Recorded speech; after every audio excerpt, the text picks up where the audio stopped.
Free school বিডির পক্ষ থেকে তোমাদেরকে অনেক অনেক শুভেচ্ছা এবং অভিনন্দন। আশা করি তোমরা সকলে ভালো আছো। আজকে আমরা দেখব বিষয় অর্থনীতি।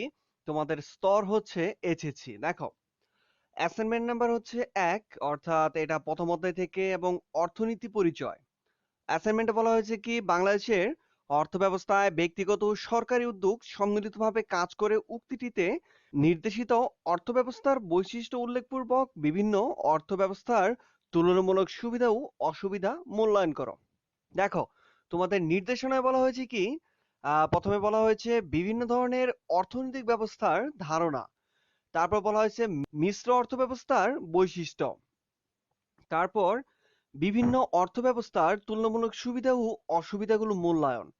তারপর দেয়া আছে কোন অর্থনৈতিক ব্যবস্থাটি ভালো তার সপক্ষে যুক্তি। দেখো, আমরা উত্তরে চলে যাই। উত্তরে তোমরা লিখবে, বাংলাদেশের অর্থব্যবস্থায় ব্যক্তিগত ও সরকারি উদ্যোগ সম্মিলিতভাবে কাজ করে উক্তিটিতে নির্দেশিত অর্থব্যবস্থার বৈশিষ্ট্য উল্লেখপূর্বক বিভিন্ন অর্থব্যবস্থার তুলনামূলক সুবিধা ও অসুবিধা মূল্যায়ন করা হলো। দেখো, বিভিন্ন ধরনের অর্থনৈতিক ব্যবস্থার ধারণা। মোট উৎপাদিত সম্পদের অর্থমূল্য কিভাবে উৎপাদনের উপাদানগুলোর মধ্যে বন্টন করা হয় তার উপর নির্ভর করে দেশের অর্থনৈতিক ব্যবস্থা বা ইকোনমিক সিস্টেমের উপর। যে ব্যবস্থা বা কাঠামোর আওতায় উৎপাদনের উপাদানসমূহের মালিকানা নির্ধারিত হয় এবং উৎপাদন প্রক্রিয়ায় উৎপাদিত সম্পদের বন্টন ও ভোগ প্রক্রিয়া সম্পাদিত হয় তাকে অর্থনৈতিক ব্যবস্থা বলে। দেখো, এ ব্যবস্থা জনগণের অর্থনৈতিক কার্যাবলী এবং অর্থনীতি বিষয়ক প্রাতিষ্ঠানিক এবং আইনগত কাঠামোর সমন্বয়ে গড়ে ওঠে। বর্তমানে বিশ্বে ৪ ধরনের অর্থনৈতিক ব্যবস্থা কার্যকর। দেখো কি কি অর্থনৈতিক ব্যবস্থা কার্যকর হচ্ছে। এক হলো ধনতান্ত্রিক, সমাজতান্ত্রিক, মিশ্র ও ইসলামিক অর্থনৈতিক ব্যবস্থা। প্রথমে যদি আমরা আসি ধনতান্ত্রিক অর্থনৈতিক ব্যবস্থা। দেখো, ধনতান্ত্রিক অর্থনৈতিক ব্যবস্থায় উৎপাদনের উপাদানসমূহ ব্যক্তি মালিকানা। উদ্যোগ গ্রহণে ব্যক্তি একক বা গোষ্ঠীবদ্ধ স্বাধীনতার অধিকারী। অবাধ প্রতিযোগিতা, ভোক্তার স্বাধীনতা, সর্বাধিক মুনাফা অর্জন, শ্রমিক শোষণ ইত্যাদি ধনতান্ত্রিক অর্থনৈতিক ব্যবস্থার বৈশিষ্ট্য। তারপর আমরা আসি সমাজতান্ত্রিক অর্থনৈতিক ব্যবস্থা। সমাজতান্ত্রিক অর্থনৈতিক ব্যবস্থায় উৎপাদনের উপকরণ সহ সকল সম্পদ রাষ্ট্রীয় মালিকানাধীন। অর্থনৈতিক কার্যাবলীতে সরকারি নির্দেশনা, ভোক্তার স্বাধীনতার অভাব, অর্থনৈতিক কার্যাবলীর মূল উদ্দেশ্য সর্বাধিক মুনাফা অর্জন, আয় বন্টন ইত্যাদি সমাজতান্ত্রিক অর্থনৈতিক ব্যবস্থার বৈশিষ্ট্য। তারপর দেখো মিশ্র অর্থনৈতিক ব্যবস্থা। ধনতান্ত্রিক ও সমাজতান্ত্রিক অর্থনৈতিক ব্যবস্থার পাশাপাশি বর্তমান বিশ্বে আরো একটি অর্থনৈতিক ব্যবস্থা বিরাজমান, সেটি হচ্ছে মিশ্র অর্থনীতি। এটি ধনতান্ত্রিক ও সমাজতান্ত্রিক অর্থনীতির কিছু কিছু বৈশিষ্ট্যের সমন্বয়ে গড়ে ওঠা একটি ব্যবস্থা। তারপর আসি আমরা ইসলামী অর্থনৈতিক ব্যবস্থা। দেখো, ইসলামী অর্থব্যবস্থা মানুষের জীবনের সামগ্রিক আলোচনা করে। সৃষ্টিকর্তা মানুষ সৃষ্টি করেছেন মানুষের জন্য প্রয়োজনীয় সব রকম দ্রব্য সামগ্রী, জীবজন্তু, পরিবেশ ও বস্তুসমূহ সৃষ্টি করেছেন। মানুষ সৃষ্টিকর্তা প্রদত্ত এ সকল বস্তু সামগ্রী ও পরিবেশ প্রকৃতি ব্যবহার করে ধর্মানুমোদিতভাবে অধিকতর সম্পদ সৃষ্টি ও ভোগ করবে। এটাই ইসলামের বিধান। তারপর আসি আমরা মিশ্র অর্থব্যবস্থার বৈশিষ্ট্য। দেখো, মিশ্র অর্থব্যবস্থার বৈশিষ্ট্য সমূহ হচ্ছে: ১, সম্পদের মালিকানা।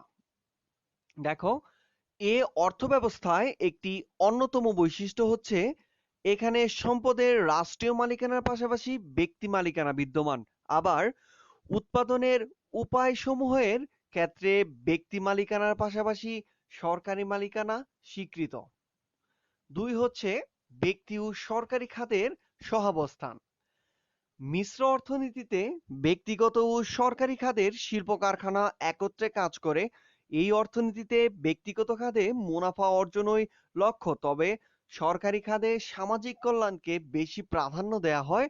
অনেক সময় ব্যক্তিগত খাতের উপর সরকার নিয়ন্ত্রণ ও বিধিনিষেধ আরোপ করা হয়।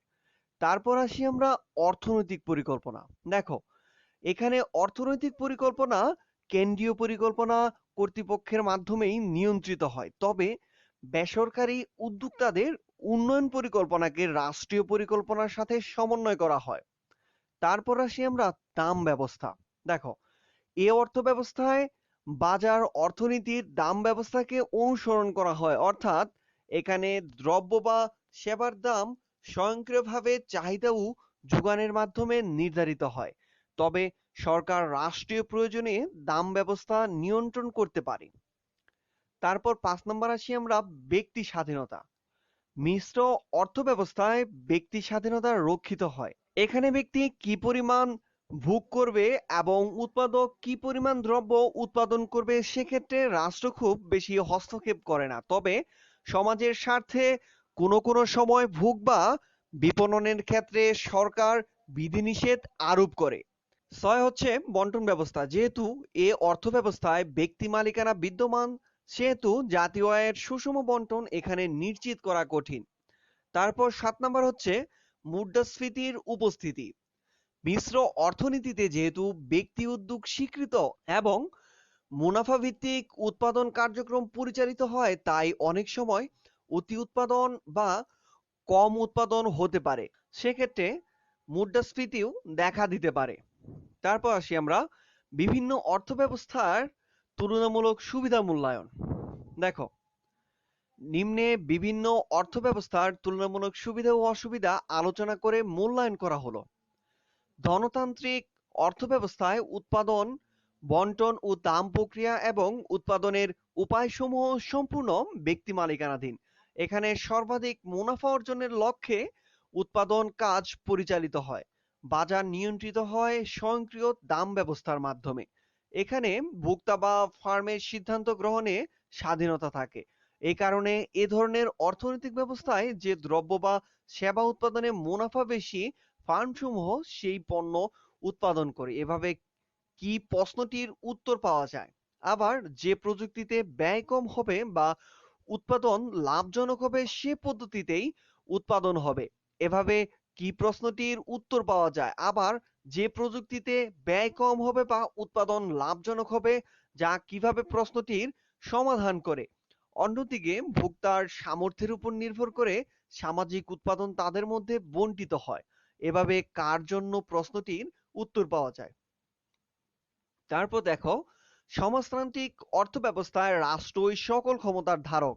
এখানে অর্থনৈতিক কার্যক্রম যথা উৎপাদন, বন্টন, বিনিময় ও ভোগের ক্ষেত্রে রাষ্ট্রীয় নিয়ন্ত্রণ বিদ্যমান।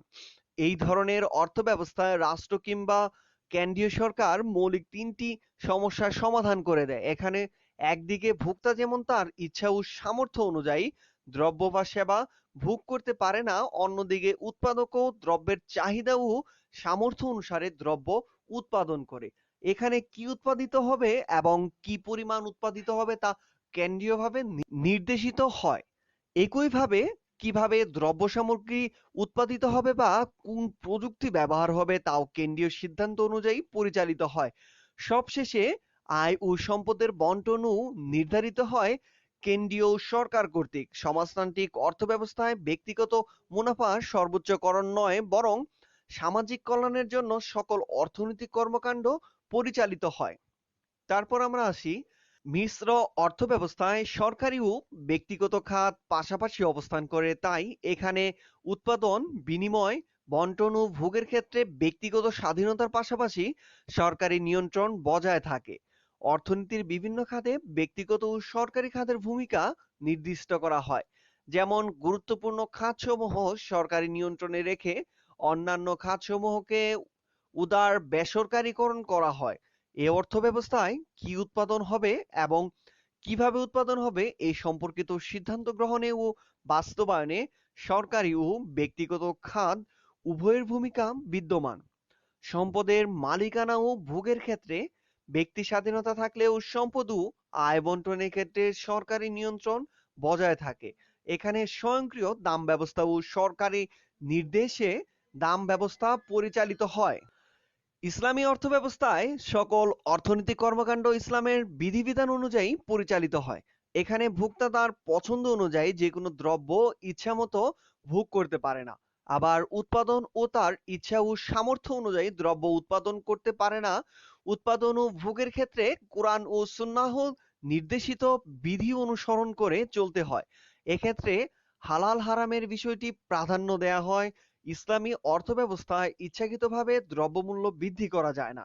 এখানে উৎপাদনকারী বা বিক্রেতা শোষণমুক্ত দামে দ্রব্য বিক্রি করবে, যাতে তার ন্যায্য মুনাফা অর্জনের পাশাপাশি ভোক্তা ওই দ্রব্য ক্রয় করে তার উপযোগ সর্বোচ্চ করতে পারে।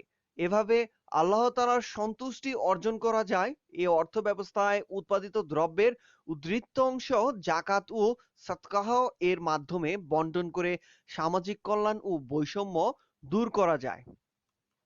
তারপর আসি আমরা যে অর্থনৈতিক ব্যবস্থাটি ভালো তার সপক্ষে যুক্তি।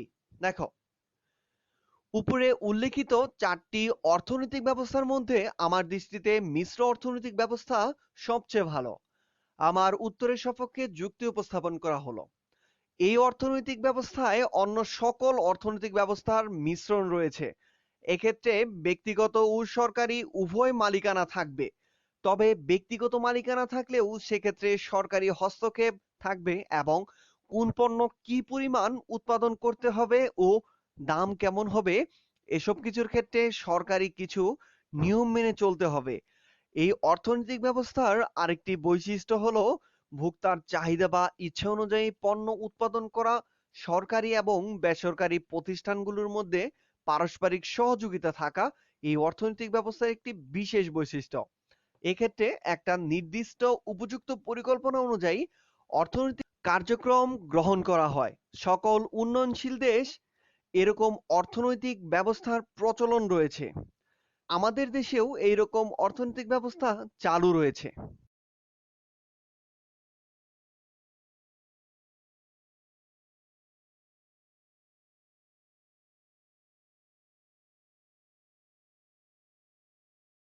সকল অ্যাসাইনমেন্টের শতভাগ সঠিক এবং নমুনা উত্তর পেতে আমাদের সাথে থাকো। যারা আমার চ্যানেলটি এখনো সাবস্ক্রাইব করোনি তারা এখনই সাবস্ক্রাইব করে ফেলো এবং লাইক কমেন্ট করতে অবশ্যই ভুলবে না। নতুন নতুন ভিডিও পেতে বেল আইকনটি অবশ্যই প্রেস করে রাখবে। এতক্ষণ সাথে থাকার জন্য সকলকে ধন্যবাদ।